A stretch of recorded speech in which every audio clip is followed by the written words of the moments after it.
let's start by introducing Harry McFadden, who has played a lot of wonderful roles at the medical center and was very important in our history. And he was the head of microbiology and beloved teacher of many classes of medical students, and served as interim chancellor a number of times, so twice. It's been around a lot. So, Harry, we, in the previous tape that was done for the centennial, we talked about a lot of your early history at school, and maybe this would be a good time to start about the Whitson era. Okay. And get into the 60s. I might comment that serving as interim chancellor twice shows I wasn't very smart. Well, tell us a little bit about... Most of my dabbling in psychiatry came in on Fridays during those interim chancellor episodes when various faculty members would come in and complain about something, and usually something I could totally do nothing about. And they exercised their wisdom and felt better for it, I think. Did this convince you didn't want to be permanent chancellor? Indeed, indeed. Well, let's talk a little bit about Whitson, since he was our first chancellor. Right. When did you first encounter Cecil? Well, I guess I first encountered him when he was at the NPI. But when he originally came, I don't remember the year or time or the circumstances of his selection.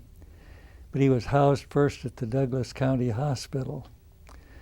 And thinking about psychiatric events at Douglas County took me back to my own medical school days, when the only difference between some of the students and the persons involved were who had the keys to the door. But Cecil was quite an amazing person, ultimately. He was really a visionary, and we always believed that some of his visions came. He and his wife Latta lived on a hill in far north Omaha on the banks of the Missouri River, and we always opined that he got up at 2 or 3 in the morning when he couldn't sleep and looked out the window at the river and thought about things about the medical school and what might happen. And some of his visions were excellent visions, and he had the grit and the ability and the talent to get them accomplished. And that is much of the story of Cecil Whitson, are his accomplishments for the medical center. He had been in the Navy during World War II, and I think he must have had some kind of a position where he had to envision things to do for psychiatry and naval medicine. And Cecil had a number of people in the medical center, primarily faculty members, who he took into his confidence, and he would come into your office periodically and sit down and talk about Navy medicine for a while, and then say, Harry or John or whomever, what do you think about this possibility? And he would go on and talk about a vision for something, some activity or building or what have you, about the College of Medicine and the new evolving medical center. And sometimes they were off the wall, and you'd simply say, Cecil, that's way out of it. And he usually took your word, but other times you'd think, well, that's a pretty good idea. And he might get a few opinions of that sort. Then he would fly with that vision, and seemingly it got done. It was accomplished and happened. And as a result of that, I think he evolved and became the first chancellor of the medical center. Before his time, though, it was in a period of evolution, of growing differences. It wasn't just a University of Nebraska hospital and a medical center. It became the College of Nursing and the College of Pharmacy and the dental center became involved, although located at Lincoln. And so the position as chancellor sort of evolved. And Cecil, I think, earned the designation of the first chancellor of the medical center. But going back to the Douglas County Hospital days, Bob Wigton's probably better able to talk about those than I am. But I don't think those were Cecil's visions of what the Department of Psychiatry should be. And so I can become involved at first in observing the Nebraska Psychiatric Institute as it was built on the west portion of the campus. And it was an amazing place. I think it was well planned, it was multifunctional, and the building housed inpatient and outpatient psychiatric facilities.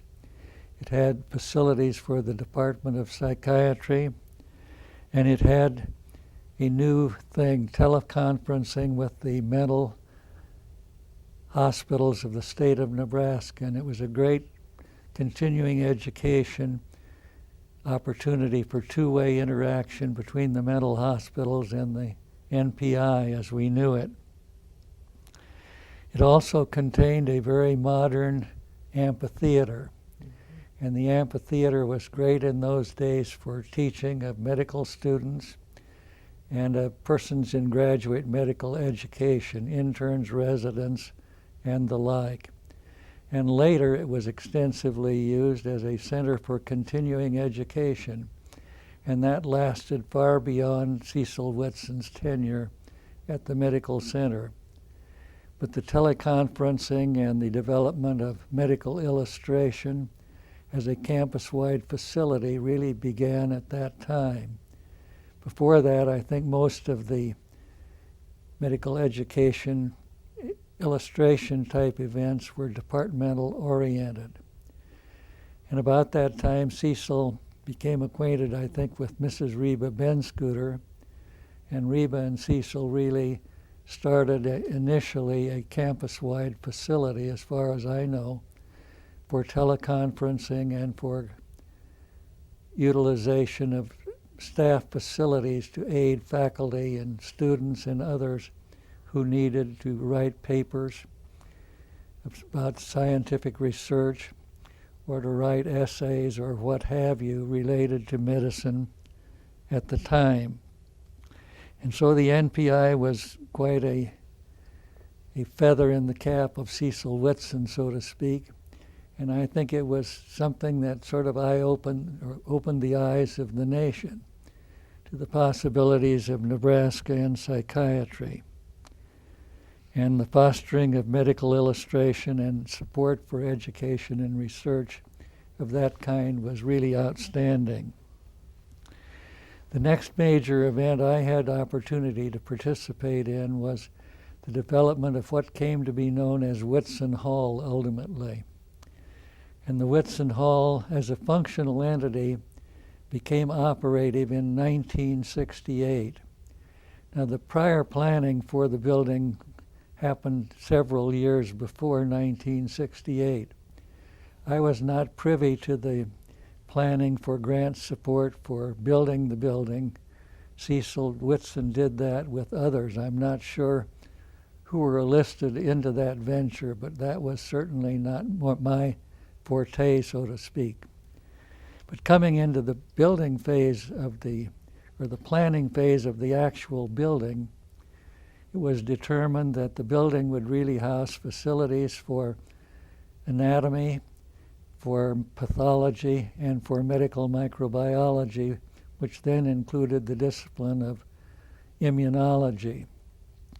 And in that planning phase, the faculty of those three departments really planned what would be the content of Whitson Hall and its functionality. And so each department had an opportunity to visualize what they thought progress would be for their department and what their departmental needs were. Periodically, we would meet with Cecil and with the several chairmen of the department and kick around the possibilities of the building. And as a result of all this, a truly multifunctional building was built, at least for that era. There was the largest medical auditorium on the campus, which was used for lectures and various meetings and continuing education of the sort. There was also built multifunctional laboratories. For example, a multifunctional laboratory for neuroanatomy, histology, pathology, medical microbiology. And the laboratories were hands-on laboratories in those days. The intent was the student would meet with the Petri dish in microbiology and actually perform some of the functions that happened in a microbiology laboratory. In pathology, they'd sit with their own microscope and look at slides, and through teleconferencing, the slides could be projected on television screens to aid their vision and their study of those events. But it was meant to be hands-on and multifunctional. In those days, teaching was fundamentally disciplinary in origin. So anatomy taught anatomy, and pathology taught pathology, and microbiology taught medical microbiology and immunology and related disciplines. As some side events there were office, of course, and research suites for faculty. And in addition, there were staff and support facilities. As some special facilities in the building were some that wouldn't ordinarily be recognized or thought about. One was a modern virology laboratory. Now, virology had its beginning in the basement of Pointer Hall. And you went down the metal steps into the basement, which used to be animal facilities. And Dr. Oliver Reihart and his wife, Helen Wyant Reihart, operated the first virology laboratories.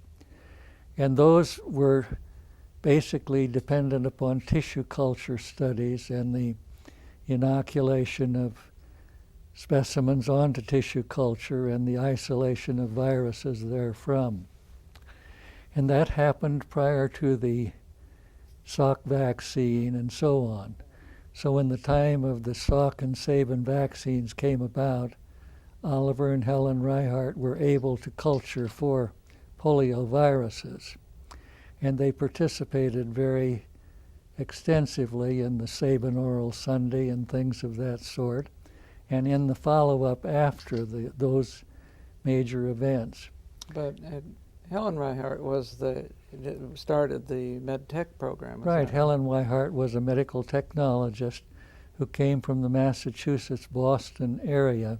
So she was teaching at the same time. She came earlier and then married Oliver and had a family and came back sort of into the virology arena. The medical technology had been started prior to that, really. And the modern virology laboratory now that was planned, and it actually happened in Whitson Hall, really had the containment facilities of the highest order at that time. That would be in 1968. So Dr. Roberta White and her colleagues, which were then in virology, could work with viruses with high potential danger to themselves and to individuals safely. And I think that modern virology lab is still used in the current days about terrorism and the microorganisms of high danger that can be handled in that particular area. And so that was an interesting development. The gross anatomy laboratory was also new and modern compared with the old laboratories in Pointer Hall. And also electron microscopy laboratories were built, and one of them in pathology headed by Dr. Richard Wilson was an excellent electron microscopy laboratory for research, but also for clinical studies particularly at that time in kidney disease. He was a And pioneer in that area. kidney wasn't he? transplant and things of that sort, right. And he was a remarkably talented man. And Whitson, with his usual vision, thought, now wouldn't it be nice to put something on top of Whitson Hall? And that became the basis for the new Library of Medicine, the McGugan Library of Medicine. It also became the site of the suite of offices for the Dean of the College of Medicine and for the Chancellor of the Medical Center. And so those were considerably, I thought, was an excellent building in 1968. And I'm impelled to say another event in 1968 of great importance to the college was the evolution of a new retirement plan for faculty and staff of the medical center, and I believe for UNO and UNL as well.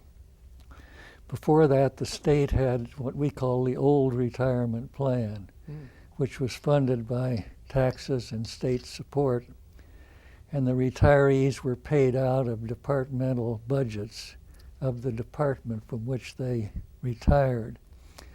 And the monetary value of the old plan was not very much.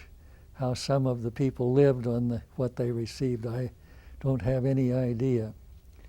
But the new plan, I don't know who really initiated or did the planning or started it, but it may have been Woody Varner. It would have been in his era and with his people in all probability.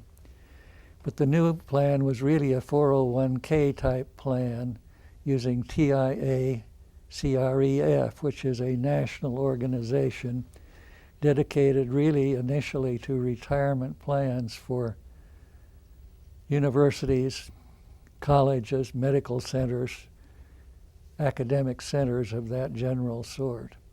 And it really truly was an enormous advance for people.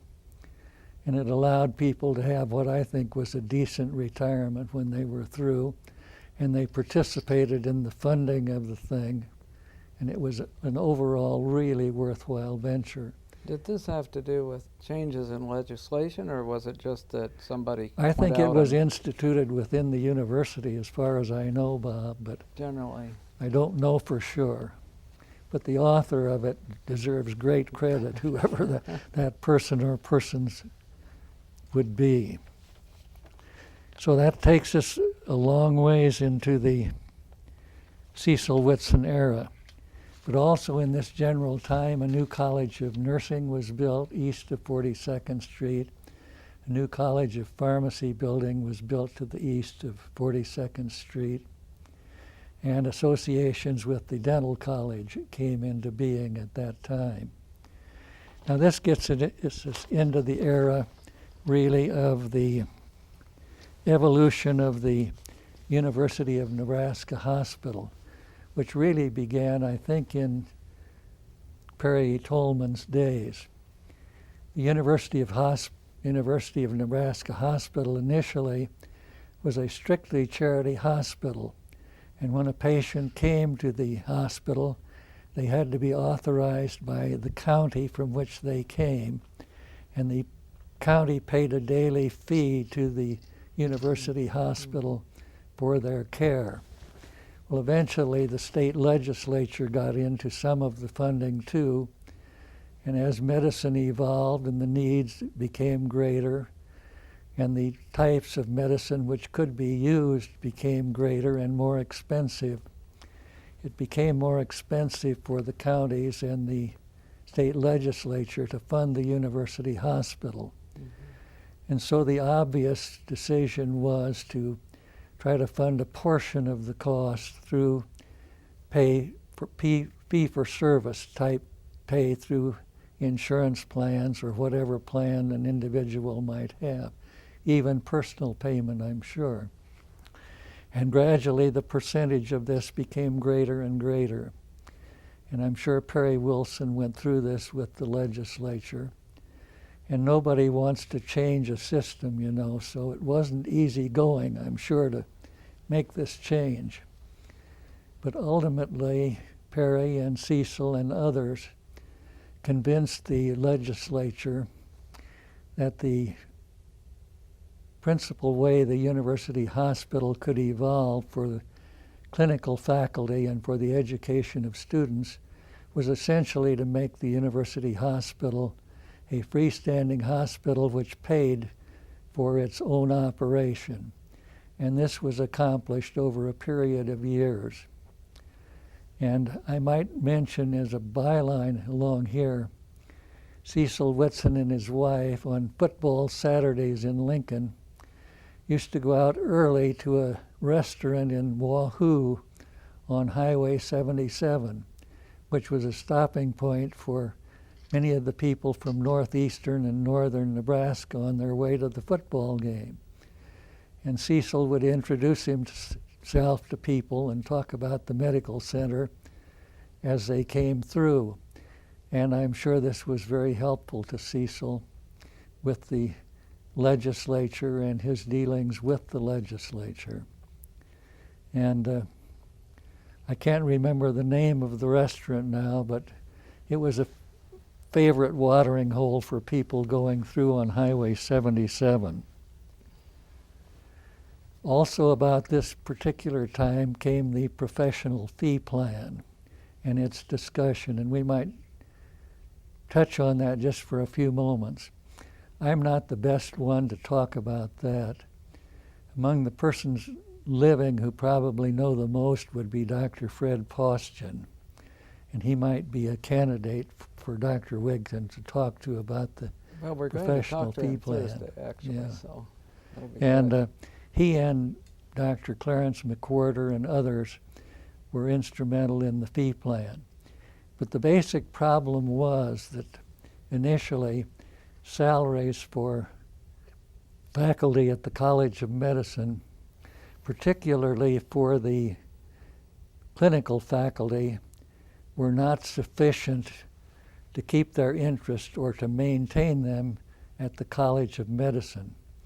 And so a system needed to be involved whereby they could implement their salary income with other income so that they could continue to stay and teach and do their research, and in addition, develop a new and modern faculty of medicine in the clinical arena. And one of the initial steps was that the faculty had 1/6 of their time for their own usage and talent and earnings. And of course that was a very controversial type thing, because some would say, oh, you're taking too much time to earn your own money, and so on. So a professional fee plan evolved over time with the help of the legislature and passage through the Board of Regents of the university, and not without a great deal of controversy, that the clinical faculty and the physician faculty could earn income from the practice of medicine, which they used in the teaching of students and residents and interns and the like. And this seems logical to those of us who participated in the medical center, but it was quite controversial indeed to others in the university and in the legislature, and even to some of the physician colleagues on the volunteer faculty staff. They saw it as sort of anti-competitive in a sense, and perhaps it was to a certain degree, but it was certainly necessary to the evolution and increasing the clinical faculty of the College of Medicine in particular. I'd just say a little bit about the evolution from volunteer faculty to full-time. In the 60s, was there a mixture? Were some people full-time, some part-time? Yes, in the 60s and even the 70s, and even now there's a mixture of full-time, part-time, and volunteer clinical faculty. And really, in my opinion, the medical center and the college and colleges couldn't operate without the part-time and volunteer faculties. There's just no question about that. How did people do this? They got a salary for part of their time, and then That's correct. Like several afternoons a week, that kind of thing? That's correct, yeah. They weren't gracious incomes for the individuals concerned, I'm sure. And of course, prior to the use of the professional fee plan, most of the clinical faculty was entirely volunteer. And they just donated their time and their talents to wanting to teach residents and medical students and participate in the care of patients at the university hospital. So prior to this, they'd come in and donate their time, and they wouldn't get any of the revenues from the patient care. That's correct. That's correct. It would just, well, it wouldn't be very much revenue. That's right. Mm-hmm. So, but ultimately the plans evolved into a situation, I'm sure, where portions of the professional fees which are earned aid the departments of the faculty and staff of those particular disciplines. How did this work in pathology, for example? How did the department get the money to, were they just on a budget, or? Yes, well, in pathology, for example, of which I happen to be a faculty member, some of the income came through the clinical laboratory fees for service, and some of it came from the reading of Rosen sections or the reading of the histopathology slides and so on. So it was not a huge income, but it helped the departments and the faculty members immensely in being able to stay and be fair to their families and not move into private practice or move to another academic center which had a richer base and could pay a higher stipend. So it really made Nebraska considerably more competitive with other academic medical centers than they had previously been. To go to professional fee plan. Correct. Mm-hmm. But it was kept secret, is that right? I don't think it was really secret at all. I mean, the state couldn't look at the incomes. That was one of the features. Well, that was one of the controversies initially and so on. Some of the legislators and others would think, oh, they're earning too much money, and that isn't fair and so on. But that, I think, has been more or less resolved at the present time. Hopefully it has, although I'm sure the fee plan still evolves over time. Sure. And others, rather than I, could better speak to that than I can. But anyway, that takes us along the way here. Let me look at my props here for a moment.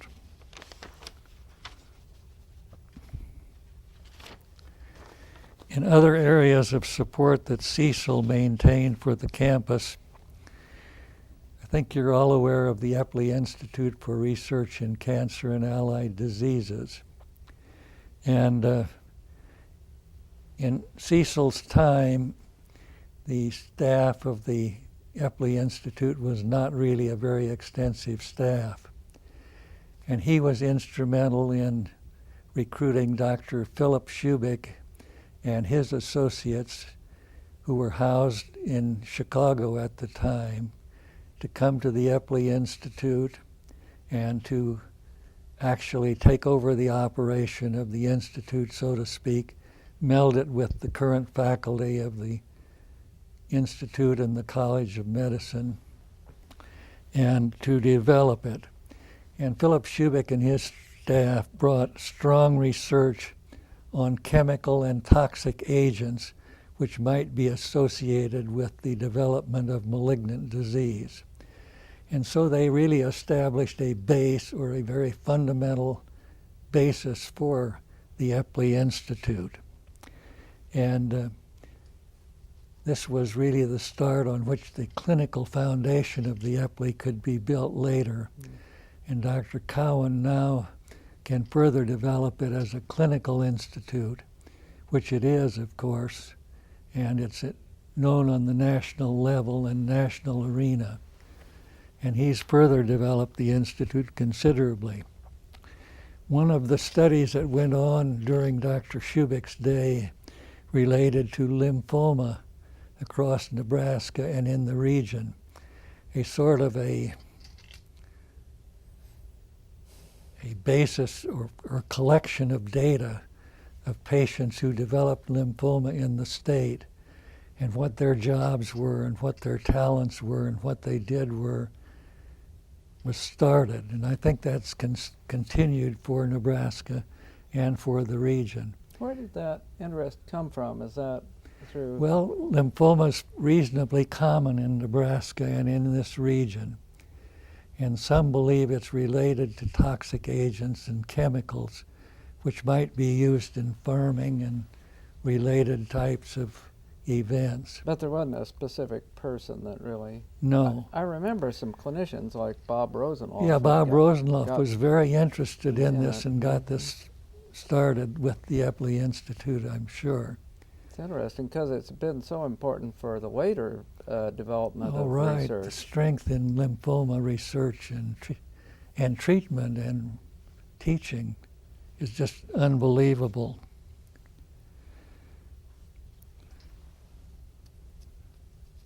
So another little thought relates to some of the special areas that Cecil sponsored and ventured.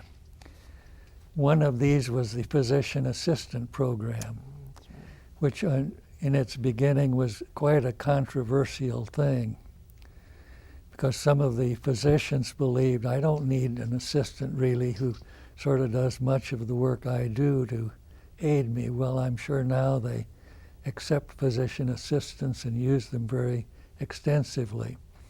And this was particularly true in areas of the state where the physician population is not extensive. So Cecil started that initially with the armed services. And the armed services could actually record education grade points through the College of Medicine and so on. Did that have to do with Jess Edwards coming? Because Yeah, I know he then came from the... as an outgrowth of that, Jesse Edwards developed with Cecil the physician assistant program on our campus and for the College of Medicine. Because Jess was connected with the armed services at right, one point, right? That's where he came from really to start this at Nebraska. I hadn't thought of that. And so that's one of Cecil's successful programs. Another one he was very interested in developing was in nursing education.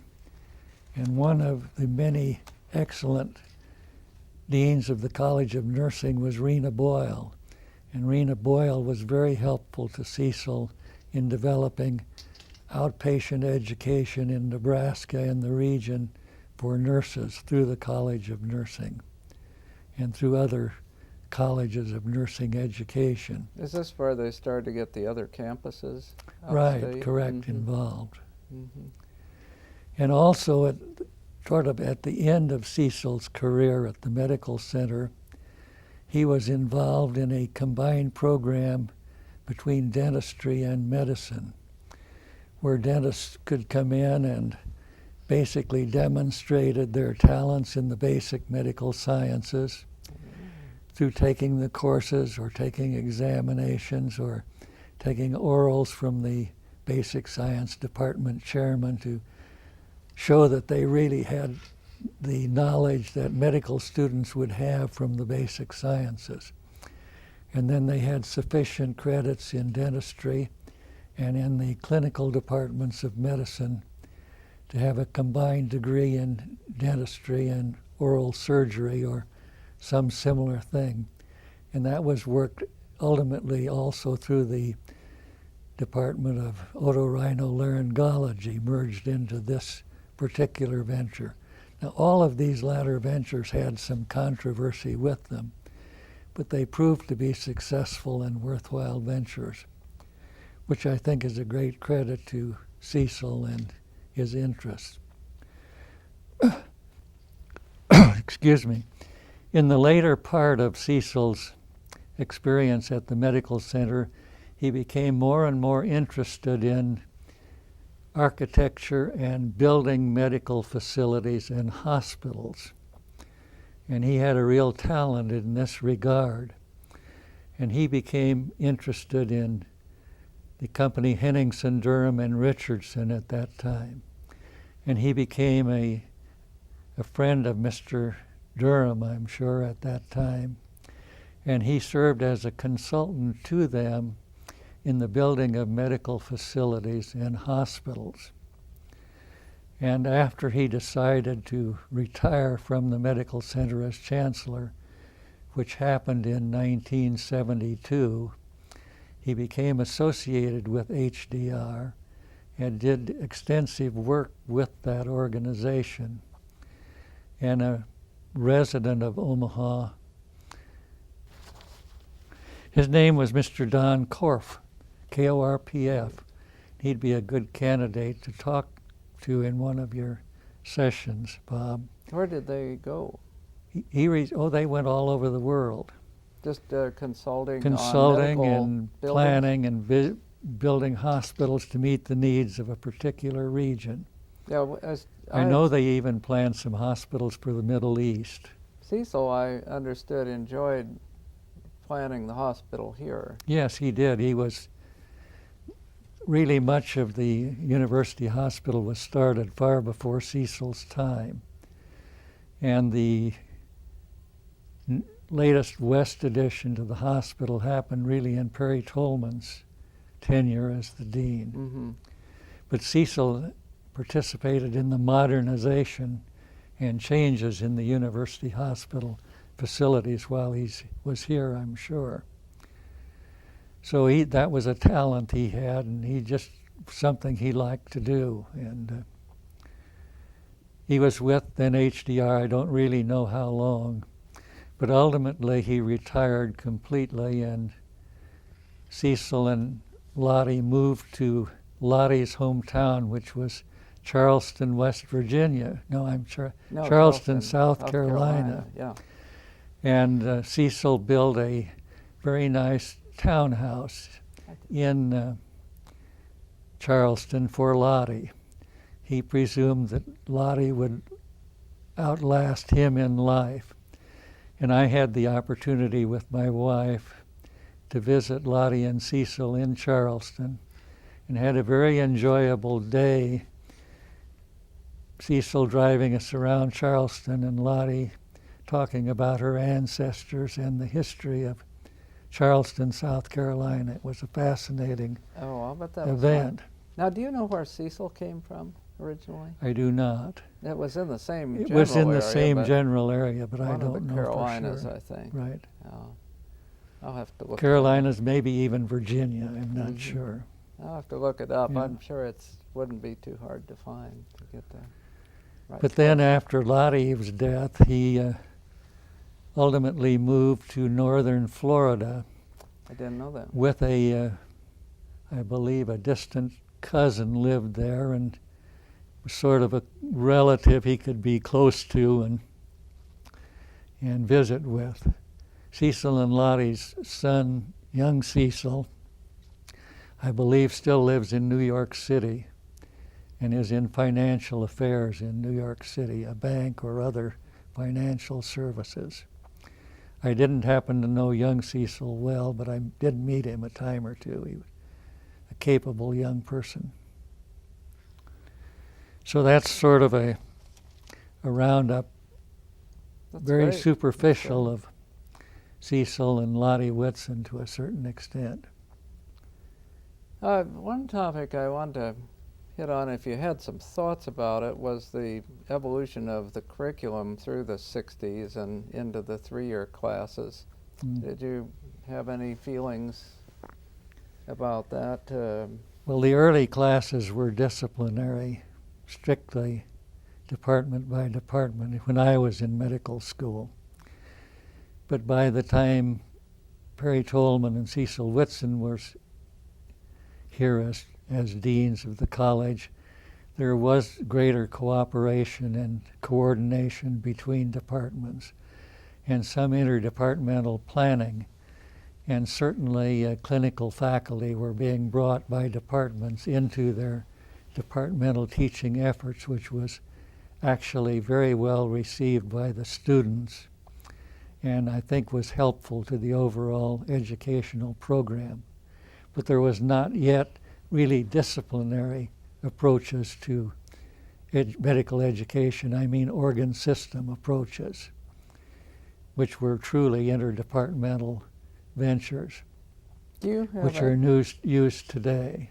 Do you have any feeling about the effectiveness of, say, the lecture teaching then and the small group teaching now? Do you think they're better, worse, the same? Well, I guess I'm prejudiced to a certain extent. I think there's a place for disciplinary teaching.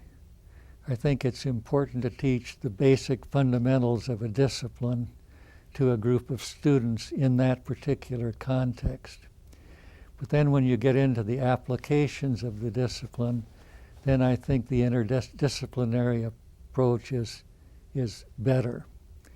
I remember back in the disciplinary days that I grew up in, preparing for the national board examinations for students was a major event. And the students did reasonably well, but I'm sure they do much better today. So in that context, the organ system and the interdepartmental educational system is a better approach for medical students, since I believe they're doing better in national boards than back in the 70s and early 80s. Well, certainly in the third and fourth year, and of course the national boards are required for passage now, but of course they did then. They required them, didn't they? They required them, but not sort of in the end of my career, but before that it was, they took them, but it didn't count for passing and so on. When it counted, of course the scores went up immediately. But even so, they were difficult exams in those days. What do you think made you always such a popular teacher? Do you have a philosophy of your approach or anything that? I don't have any idea, but one thing I can say, Bob, is I loved to teach. That was the principal thing I enjoyed in life, and that was my goal in life, to do that. And I always liked students, and I liked to meet them and work with them and talk to them and so on. And I had to practice. The students who didn't do well got a note from me and an opportunity to come in and talk. And that was not an opportunity to give them a big harangue or anything of that sort, although they may have felt that was what it was for. But rather I wanted to help them, to encourage them, to help them get more out of the particular discipline I taught. And hopefully that was successful. But also, in addition, I never took each conference or lecture for granted. I always prepared for every lecture. Throughout my whole life I did that. So I worked as hard as the students in preparation before and after the lecture. Would you redo as they them? did. Yes, I redid them every year. So they weren't stale or canned notes or anything of that sort. And in those areas the students all wanted handouts.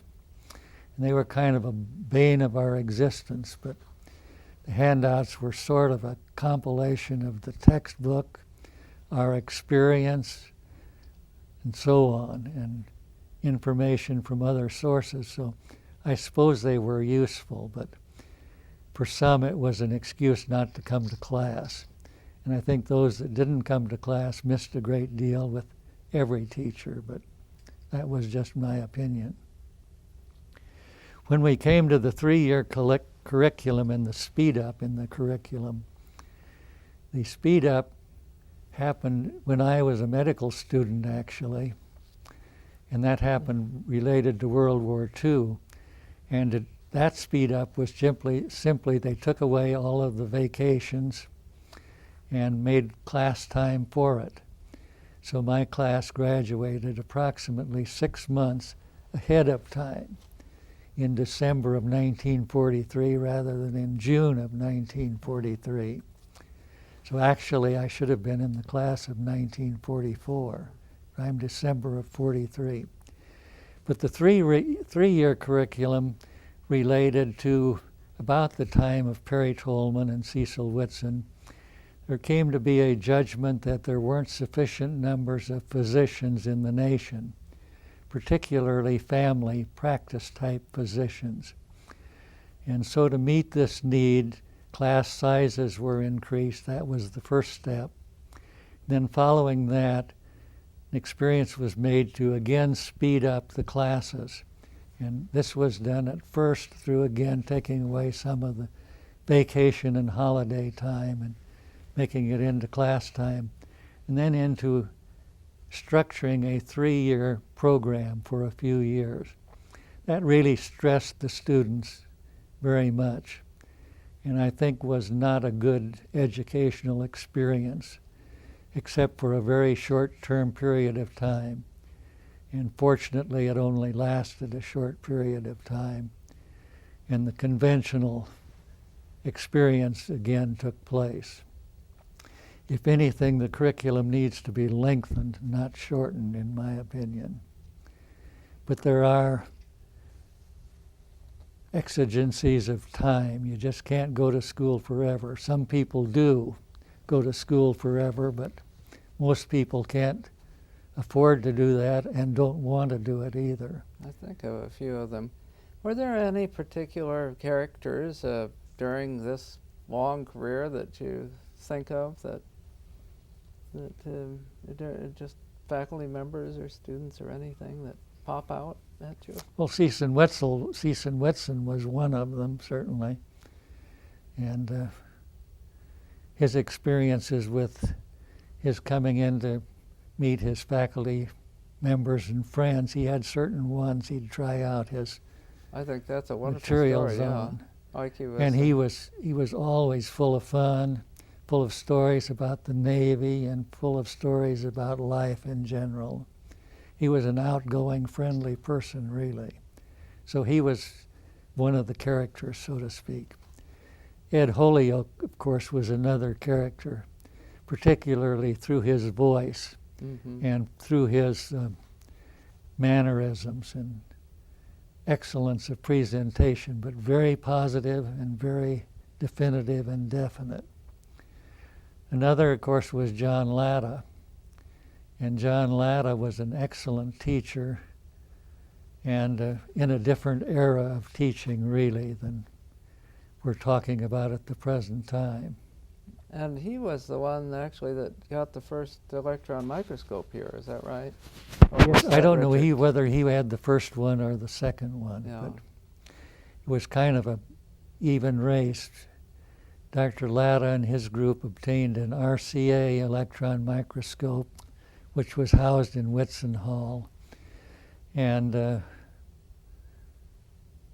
Millard Gunderson and Perry Tolman, Dick Wilson, Dave Ray, and I were responsible for getting a Phillips microscope, which was also housed in Pointer Hall. And from that start has evolved an excellent electron microscopy base for the College of Medicine. Yeah, that was in the mid-'60s, as I recall. That's right, Early early times, yes. It's quite sudden. Ross McIntyre was a real character, too, who was the chairman of the Department of Pharmacology in my day. And he was an Englishman or a Scotsman, I never knew which. But he was noteworthy as a character as far as the students were concerned. And another one was Dr. Morgulis in biochemistry, of course. And Herb Jacoby was still another. And in the clinical departments, there were many, going back to my day in medical school, but I'm sure you've got plenty of material on those individuals. Everyone had something to say about them. Oh, right. That's right, that's good. Good or bad. You know. Yeah, well, almost all good memories, I think. That's right.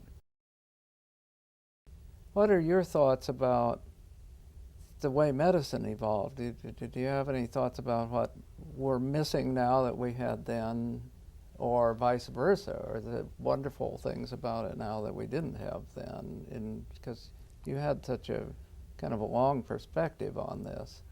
Bob, I think people of my vintage have been able to live through really a golden era of research and development in medicine. There have just been so many changes and developments in every discipline that it's just unreal to me that these things have all happened.